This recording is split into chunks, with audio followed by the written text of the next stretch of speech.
सारे सरकारी स्कूल खत्म हो जाएंगे, खाली हो जाएंगे, बिल्डिंग खाली, एडमिशन जीरो।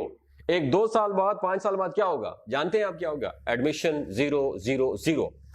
फिर गवर्नमेंट दिखाएगी बजट कि ये तो घाटे का नुकसान हो रहा है, तो घाटे का सौदा है, सरकारी स्कूल हमें बंद करना पड़ेंगे। टीचर्स को हम इतनी ज्यादा सैलरीज दे रहे हैं, चपड़ासी रखे हुए हैं हमने, हेडमास्टर रखे हुए हैं, कोई घंटी बेल बजाने वाला है, कोई सफाई वाला है, बच्चा तो कोई आता भी नहीं है।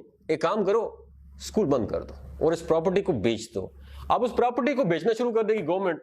हर गांव में सरकारी स्कूल है, लातादाद सरकारी स्कूल है।